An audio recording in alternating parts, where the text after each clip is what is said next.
আসসালামু আলাইকুম। আশা করছি সবাই ভালো আছেন। চলে এসেছি অনেক দিন পর নতুন একটি ভিডিও নিয়ে। অনেক দিন হলো আমার পেজে ভিডিও দেওয়া হয় না। আসলে ভিডিও মেক করা, এডিটিং সব কিছু মিলিয়ে ওইভাবে সময় সুযোগ হয়ে ওঠে না।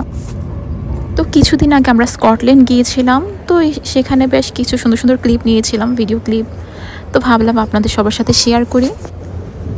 আমরা খুব সকালেই ঘুম থেকে উঠে পড়ি, তারপর স্ট্যানস্টিড এয়ারপোর্টের উদ্দেশ্যে রওনা হই। সেখানে এয়ারপোর্টের ভিতর আমার বাচ্চা সবার সাথে খুব দুষ্টুমি করছিল, খুব মজা করছিল, সবাই ওর সাথে খুব মজা করছিল।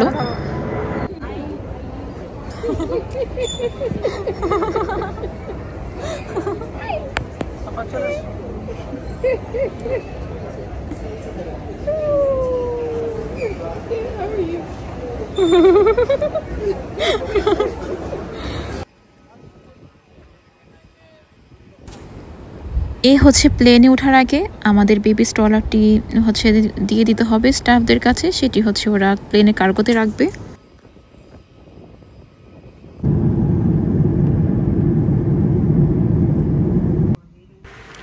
প্লেন থেকে নেমেই একটি ট্রেনে করে আমরা আমাদের হোটেলের দিকে যাচ্ছিলাম। আর হোটেলের দিকে যাওয়ার পথে এত সুন্দর সুন্দর ভিউ দেখছিলাম যা সত্যিই মনোমুগ্ধকর।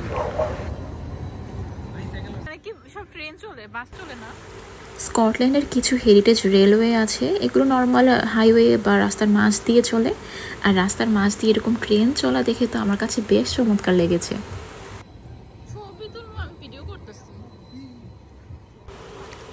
আর আমাদের হোটেলের কাছেই জায়গাটির নাম প্রিন্সেস স্ট্রিট, যেখানে শহরের ইতিহাস, প্রকৃত সৌন্দর্য আর নতুন মডার্ন জীবন একসাথে চলছে। আমরা লাস্টে এই জায়গাটি ঘুরে দেখব। তো হোটেল থেকে ফ্রেশ হয়ে বিকালবেলা আমরা যে স্পটটির উদ্দেশ্যে বের হয়েছি প্রথম, সেটি দ্য কেলপিস। তো সেখানে আমরা যাচ্ছি, আর সাথে আমাদের কিছু ফ্রেন্ডরাও ছিল।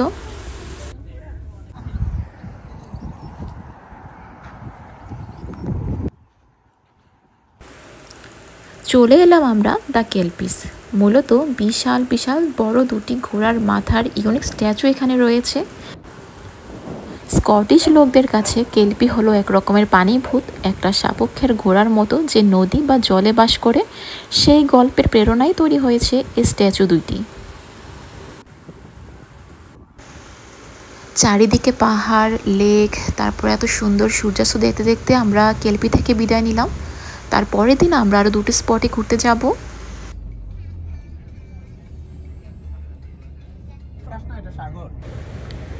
এই হলো তার পরের দিন। প্রথমে আমরা একটি বিচে যাচ্ছি যার নাম আইমাউথ।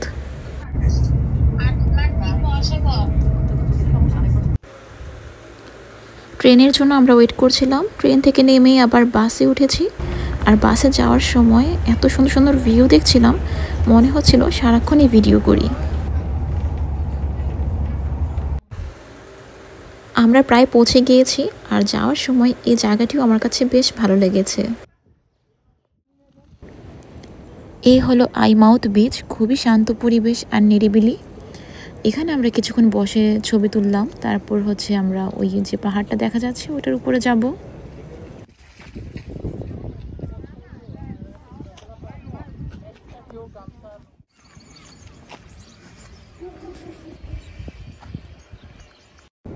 পাহাড়ের উপর যেতে যেতে আমরা এত সুন্দর সুন্দর ফ্লাওয়ার্স দেখছিলাম। আর আমরা মেয়েরা তো ফুল পছন্দ করি, ফুল দেখলে আমরা দাঁড়িয়ে ছবি তুলতে চাই। চারিদিকে এত সুন্দর সুন্দর দৃশ্য দেখতে দেখতে আমরা পাহাড়ের দিকে যাচ্ছি। সত্যি আল্লাহ তাআলার কি অপরূপ সৃষ্টি, অসাধারণ।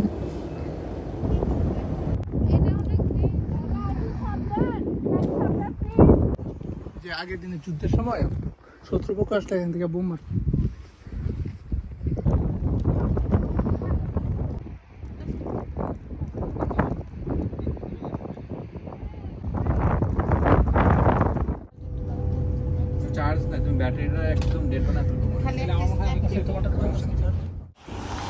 সমুদ্র দেখা শেষে খাওয়া দাওয়া করে বিকেলে আমরা নেক্সট যে প্লেসটিতে যাচ্ছি সেটি প্যান্টল্যান্ড হিলস রিজিওনাল পার্ক, যেটি স্কটল্যান্ডের একটি অন্যতম প্রাকৃতিক সৌন্দর্যের স্থান। এই তো চলে এলাম আমরা সেই পার্কটিতে। চারিদিকে সবুজ পাহাড়, শীতল হাওয়া, মেঘ এবং ঝিরিঝিরি বৃষ্টি হচ্ছে।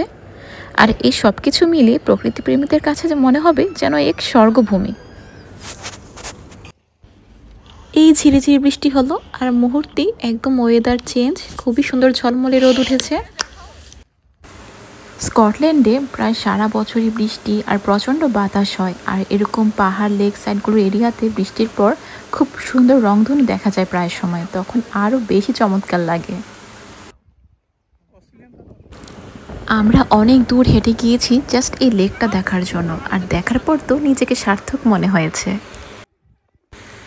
আর দূরে ছোট ছোট দেখা যাচ্ছে, এই সবগুলো হচ্ছে ভেড়া। আর এই পার্কটিতে এত সুন্দর পাহাড় লেক ছাড়াও অসংখ্য জাতের পশু পাখি রয়েছে। ঘোরাঘুরি শেষে আমরা হোটেলের দিকে যাওয়ার পথে দেখলাম একটা লোক খুব সুন্দর করে কুকুরের স্ট্যাচু বানাচ্ছে, জাস্ট বালু মাটি দিয়ে।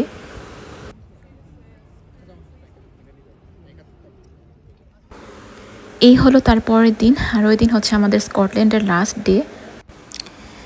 এই হলো স্কট মনুমেন্ট, যা স্কটল্যান্ড এডিনবারার একটি আইকনিক স্থাপত্য কীর্তি। এর মোট উচ্চতা হচ্ছে প্রায় 200 ফিট এবং এর ভিতরে আবার সিঁড়ি আছে 287 ধাপ পেরিয়ে। এর উপরে উঠলে এডিনবারার দারুণ দৃশ্য দেখা যায়। তারপর আমরা গিয়েছি ক্যালটন হিল, আর ক্যালটন হিল হলো স্কটল্যান্ডের রাজধানীর এডিনবারার এক ঐতিহাসিক পাহাড় ও ভিউ পয়েন্ট। আর এই হিল থেকে পুরো এডিনবারার আইকনিক অসাধারণ দৃশ্য দেখা যায়।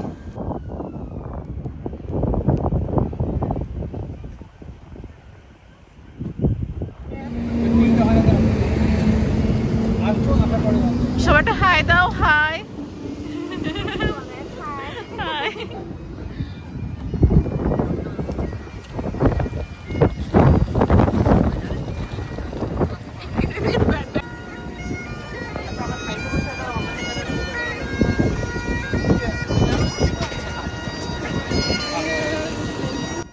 প্রিন্সেস স্ট্রিট গার্ডেনের পাশেই কিছু পথশিল্পীরা গিটার, বেহালা, ব্যাকপাইন এমনকি পুরো ব্যান্ড নিয়েও রাস্তার ধারে বাজায়, যা পর্যটকদের জন্য খুবই আকর্ষণীয়। সবাই ছবি তোলে এবং এখান থেকে এডিনবারার ক্যাসেলটিও দেখা যায়। সেখান থেকে দুপুরে লাঞ্চের জন্য আমরা একটি রেস্টুরেন্টে যাই, আর রেস্টুরেন্টের নামটি যদিও আমার মনে নেই, তবে ঢোকার সাথে সাথে আমার কাছে বেশ ইউনিক লেগেছে, খুবই অসাধারণ। অনেক সুন্দর না? রোড স্ট্রিটের পাশে হচ্ছে এই রেস্টুরেন্টটি। এটি হচ্ছে মূলত ভারতীয় রেস্টুরেন্ট, কারণ বেশিরভাগ খাবারই দেখলাম ইন্ডিয়ান স্টাইল, আর আসলে খুবই চমৎকার এই রেস্টুরেন্ট। তারপর আমরা বিভিন্ন কিছু খাবার অর্ডার করি, আর সবগুলো খাবারই খুবই মজা ছিল।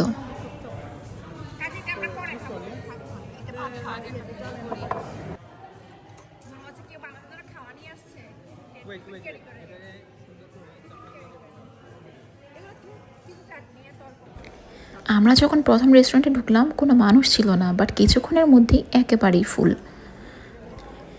আরেকটি ইন্টারেস্টিং জিনিস দেখলাম, এত সুন্দর একটা রেস্টুরেন্ট কিন্তু ওরা বাটার ঘিয়ের কৌটোর মধ্যে চামিচ, ছুরি এগুলো সার্ভ করলো, হয়তো বা ওদের কোনো ট্রেডিশন। খাওয়া দাওয়া শেষে আমরা সর্বশেষ যে স্পটেতে গিয়েছি সেটি হচ্ছে প্রিন্সেস স্ট্রিটের যে গার্ডেন, এই গার্ডেনে আমরা গিয়েছি। ভিতরে ঢোকার সাথে সাথেই দেখলাম এত চমৎকার, এত সুন্দর সুন্দর ফুল, জাস্ট অসাধারণ লাগছিল। আর সাথে অনেক বাতাস, ঝিরিঝিরি বৃষ্টি। এই হলো স্কটল্যান্ড এডিনবারার বিখ্যাত সেই ক্যাসেল। কাজ করে না, করতেছে তো। ঝিরিঝিরি বৃষ্টি হচ্ছে, তবে বেশ ভালোই লাগছিল।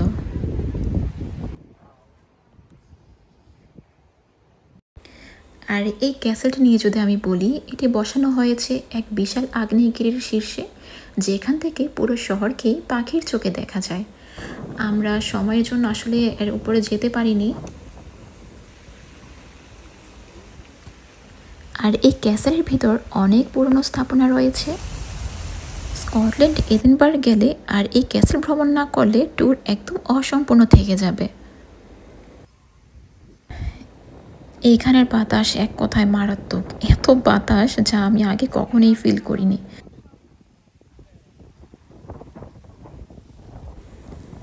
স্কটল্যান্ড সত্যিই এক জাদুকরী দেশ।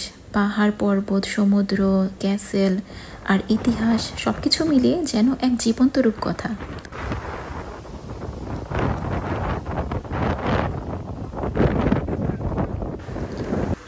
এই ছিল আমার স্কটল্যান্ড ভ্রমণ।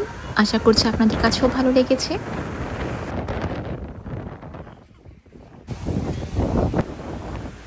আমরা ফ্রেন্ডরা সবাই বিদায় নিয়ে নিচ্ছি, আর আশা করছি আপনারাও সবাই ভালো থাকবেন এবং আমার পরবর্তী ভিডিও দেখার জন্য আমন্ত্রণ রইল। আল্লাহ হাফেজ।